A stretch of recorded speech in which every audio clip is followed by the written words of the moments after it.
Problem ये है कि हमने तालीम और तरबियत अलग कर दी। हमने जी फ़ोकस हाँ। कर लिया तालीम को, उन डिग्रियों, उन खोखली चीज़ों को जिसकी आज दुनिया को ज़रूरत नहीं, ऑब्सोलीट होती जा रही हैं। आपकी आर्टिफ़िशियल इंटेलिजेंस टेक्नोलॉजी के ज़माने में ये आपके स्किल्स इल्म तब मिलेगा जब उसका साथ तालीम साथ और जो तरबियत जुड़ेगी। बात करते हैं मुल्क में मौसमी असरात और सियासी हालात पर। तालीमी शोबे के लिए बड़ी रुकावट बन रहे हैं। पाकिस्तान में कोई भी वबा हो, मौसम खराब, बारिशें हो या सियासी एहतजाज हो या धरना हो, सबसे पहले तालीमी इदारों को बंद किया जाता है। अब हर साल स्मोक की वजह से भी इदारों को बंद करना एक मामूल सा बन गया है। अक़वाम मुत्तहिदा के इदारे यूनेस्को की एक रिपोर्ट सामने आई है जो आपके साथ शेयर करते हैं। ये रिपोर्ट ये बताती है कि पाकिस्तान में जो सूरत हाल है वो तशवीशनाक है।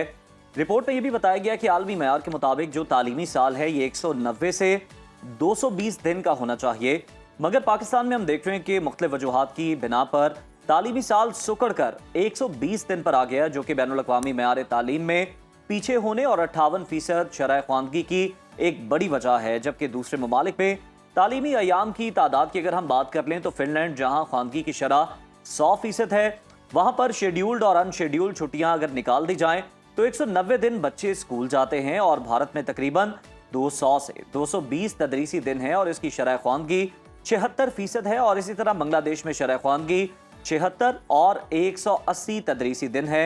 जबकि अगर हम श्रीलंका की बात करें, वहां पर देखें तो तालीमी साल में 168 दिन स्कूल खुले रहते हैं। बिल्कुल, और वर्ल्ड बैंक पहले ही खबरदार कर चुका है कि पाकिस्तान को ख्वानगी के बहरान का सामना है, जहां 2 करोड़ 60 लाख बच्चे स्कूलों से बाहर हैं, जबकि 10 साल से कम उम्र 65% बच्चे उर्दू और अंग्रेजी जुबान समझने से कासिर हैं, काबिलियत ही नहीं रखते।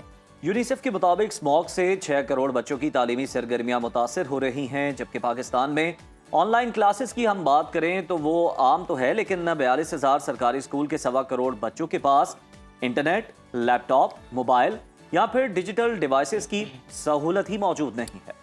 बिल्कुल, और इसी मौसमी असरात और सियासी हालात के हवाले से बात करने के लिए इस वक्त हमारे साथ मौजूद हैं guest, all Pakistan private schools federation के सदर काशिफ मिर्ज़ा साहब। बहुत शुक्रिया काशिफ साहब आपके वक्त का। इस हवाले से हमें आगाह कीजिएगा, कोई भी वबा हो, कोई भी सूरत हाल हो, तालीमी इदारों को फौरी तौर पर बंद कर दिया जाता है। आपके नज़दीकी अमल किस हद तक दुरुस्त है? ये इंतहाई अफसोसनाक बात है और अलमिया ये है कि जो इस सूरत हाल के जो ज़िम्मेदारान हैं, जिन्होंने क्रिमिनल नेग्लिजेंस का मुजाहरा किया है, उनको कैद करने की ज़रूरत थी, बजाय इसके कि उनको कैद किया जाए। तमाम धुआंधार ट्रांसपोर्ट आप देख लें या आप इंडस्ट्री देख लें या आप जो हाउसिंग सोसाइटी इस्टेब्लिश की गई हैं उन ग्रीन एरियाज़ को मलिया मेट करके उनके तमाम जो टाउन प्लानर्स थे वो तमाम तो आज़ाद फिर रहे हैं। जबकि तालीम और तालीम से वाबस्ता वो पब्लिक, वो बच्चे, वो तलबा जिनका भी आपने बड़ा खौफनाक स्टैट्स यहाँ पे शेयर किए, जो ऑलरेडी विक्टिम है, उनको कैद कर दिया गया। और ये इस इशू पे ही नहीं, आपके तमाम इश्यूज में यही चीज़ दिखाई देती है। जो बुनियादी तौर पे उसकी असल वजह ये है कि इनके पास जो पुअर जो है मैनेजमेंट है और पुअर गवर्नेंस है, लिहाजा इनके पास कोई हल नहीं है, ना ही इनके पास कोई इंफ्रास्ट्रक्चर मौजूद होता है। तो ये इन्होंने बहुत आसान तरीका रखा हुआ है अवाम को और स्टूडेंट्स को, और हमारा जो मुस्तकबिल है उसको जो है अपना हमेशा ताबे रखने का एक ही रास्ता है कि आप तालीम को बर्बाद करें। और तालीम हमेशा याद रखें, कौमों को अगर आपने ग्रो करना है तो तालीम के ज़रिए, और अगर किसी नस्ल को या कौम को बर्बाद करना हो तो वो भी एक ही रास्ता है कि आप उसका एजुकेशन सिस्टम बर्बाद करें। यही वजह भी आपने अक्कासी की है 240 जो इंटरनेशनल स्टैंडर्ड है, बल्कि अब तो जो लेटेस्ट रिसर्च आई है उसके मुताबिक 240 मिनिमम डेज होने चाहिए। और जो मुल्क जो सरफरिस्त हैं वहाँ पे मिनिमम 240 डेज हैं। हम पेंडेमिक में भी देखते हैं कि जिन मुल्कों ने घरों के अंदर ऑनलाइन फैसिलिटी की बात की, उन्होंने उसको अमली बनाया। हमारे यहाँ तो 14% टोटल नेट फैसिलिटी है। फायरवॉल के इस अभी जो एपिसोड चल रहे हैं इसमें तो वो उसका भी बेड़ा गर्क हो चुका है। और अमलन 2% हमारा एलीट तबका है जिसके पास ऑनलाइन एजुकेशन का एक फैसिलिटी मौजूद है, जबकि हमारा 98% वो बच्चा जो कि पब्लिक स्कूल में है या प्राइवेट स्कूल में भी है, अफोर्डेबल या लो कॉस्ट स्कूल में, उनके पास ना तो इंफ्रास्ट्रक्चर है जो कि गवर्नमेंट ने प्रोवाइड करना था, ना ही उनके पास वो फैसिलिटी है। और डिजिटल लिटरेसी ना टीचर्स के पास है ना पेरेंट्स के पास है। तो ये इसी तरह से है खूबसूरत ख्वाब दुनिया को दिखाने के लिए कि जनाब हम ऑनलाइन एजुकेशन, तो आप किसको जो है वो ये बेवकूफ बना रहे हैं? आज का दौर आर्टिफिशियल इंटेलिजेंस का है, आज का दौर टेक्नोलॉजी का है। दुनिया देख रही है कि किस तरीके से एक इशू को, जिसका मिनिमम इनका अपने भी दुनिया तो एनालिसिस काशिफ साहब देख रही है कि हम तो अमल कर रहे हैं और ये सिर्फ जो डिजिटल एजुकेशन है ना उसका नारा ही लगा के जो है ना बस खुश हैं। ये बताइएगा कि जब मगरिब या दीगर तरक्की याफ्ता मुल्कों में कोई आफत या फिर कोई हंगामी सूरत हाल आती है तो फिर वहां पर किस तरह से डील किया जाता है? देखिए, हमारे साथ ही आपने देखा 2.5-3 सालों में पेंडेमिक पूरी दुनिया में आया और खास तौर जी। पे जो डेवलप्ड कंट्रीज थे, उन्होंने किस तरह से उसको फेस किया। उन्होंने पहला काम तो ये किया कि नंबर 1, एक तो चूंकि वहां पे 100% जो है वो नेट फैसिलिटी उनका जो है अवेलेबिलिटी है। सेकंड, उन्होंने उसका भी जो बर्डन है वो जो पेरेंट्स के ऊपर या बच्चों पे नहीं डाला। हर बच्चे को स्कूल के अंदर, अगर आप पूरे यूरोप में देखें, यूके में देखें, यूएसए में देखें, ऑस्ट्रेलिया में देखें, बच्चों को टैब्स दिए गए बिल्कुल। जिसके अंदर कंप्लीट डिजाइन था, और ना सिर्फ डिजाइन था, नेट फैसिलिटी दी गई। और फिर उन तमाम बच्चों को जो घरों के अंदर जो बैठे थे उनको ऑनरेडियम भी पे किया गया, टीचर्स को अच्छा। अलग पे किया गया, पेरेंट्स को अलग पे किया गया, ताकि उनको कोई फाइनेंशियल या इकोनॉमिक स्ट्रेस वो फेस ना करें। हमारे यहाँ पे क्या हुआ? हमारे यहाँ पे अमलन सबसे पहले तालीमी अदारे बंद हुए। कोई काम पहले नहीं बंद हुआ, सबसे पहले तालीमी अदारे, आपने याद होगा 2019 के एंड में ही वो स्टार्ट हो गया था। सेकेंड ये हुआ, हमारे सबसे एंड पे तालीम खुली, और ऑनलाइन का जो नारा दिया गया था वो आज भी वही नारा है, लेकिन इंफ्रास्ट्रक्चर नहीं है। गवर्नमेंट का अपने जो स्टैट्स हैं, 70% पब्लिक स्कूल गवर्नमेंट के जो हैं वो तो बेसिक फैसिलिटीज नहीं है, तो ऑनलाइन फैसिलिटी कहाँ पे होगी, जिसका भी आपने खुद भी हवाला दिया। और यही हाल हमारे प्राइवेट स्कूल्स का था, ना तो ऑनलाइन एजुकेशन सिस्टम की कोई बात। देखें, आपने सिर्फ टैब भी देके या नेट भी देके तालीम नहीं दे देनी। तालीम एक एनवायरनमेंट का नाम है, उसके लिए आपका टीचर ट्रेंड होना चाहिए, तो उसके लिए आपके पास एजुकेशन के डिवाइसेस होनी चाहिए, घर में भी और स्कूल में भी। तो यहाँ तो हम बात कर रहे हैं 98% स्कूल्स के अंदर नहीं है, तो घरों के अंदर पेरेंट्स के पास तो बिल्कुल ऐसा कोई ना तो उसकी लिटरेसी, डिजिटल लिटरेसी है, ना वो उसको इंश्योर। फिर अगर फर्ज कर ले एक बच्चे घर में 4 बच्चे हैं और अगर आपको लैपटॉप की जरूरत है, तो क्या parent at the same time 4 laptop afford कर सकते हैं? फिर एट द सेम टाइम 4 बच्चों की एजुकेशन को उस तरह से ट्रेन किया जाता है? और फिर आपने ये भी देखा कि जूम मीटिंग्स होती हैं या जूम जो क्लासेस होती रही हैं, वो बच्चे अगर मौजूद भी थे किसी जगह पे कॉलेज या यूनिवर्सिटी लेवल के, तो अमलन वो बच्चे क्लास का हिस्सा नहीं थे, उन्होंने अपने आप को ऑनलाइन रख के उससे बाहर हो शो गए। तो जरूर हुआ क्या? कराया लेकिन आपके क्लास अटेंड नहीं की। बिल्कुल।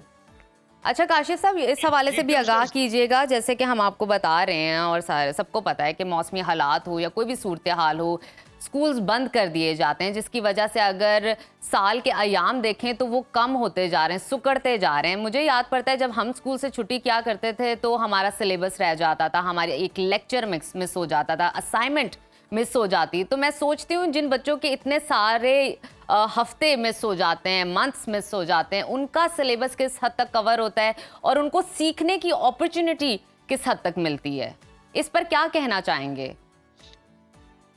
जी, यूनिसेफ की अभी जो रिपोर्ट्स आई थी पेंडेमिक में भी, उन्होंने ये बात किया था कि जब एक बच्चा जो है डिसकंटिन्यूटी ऑफ एजुकेशन का शिकार होता है तो उसकी परफॉर्मेंस से 5 से 7 साल का असर होगा। ये जो आप बात करें, यही मैं भी बात कह रहा हूँ। अभी आपने बोर्ड्स के रिजल्ट्स दिखे कि मसलसल पेंडेमिक टू ऑनवर्ड हमारे बच्चा जो है वो स्टेबल ही नहीं हो पाया, उसके रिजल्ट्स जो हैं एट पार ही नहीं आ पा नो रहे। डाउट। अब आप जो बात कर रही हैं, फर्ज कर लें हम उसको कर्टेल कर भी दें, उसको बहुत मिनिमाइज कर भी दें, तो क्या ये ट्रू नॉलेज होगा? यकीनन नहीं होगा, क्योंकि उस बच्चे को आपने सिर्फ पास करने के लिए जो रियायती एक निज़ाम क्रिएट किया, उसका नतीजा ये हुआ बच्चे अब नॉन सीरियस होते जा रहे हैं। उनको पता है हमने पास तो हो ही जाना है, क्योंकि उनको पता है कि बोर्ड्स ने भी रियायती दे देने हैं, वो खैरात के नंबर ले लेंगे।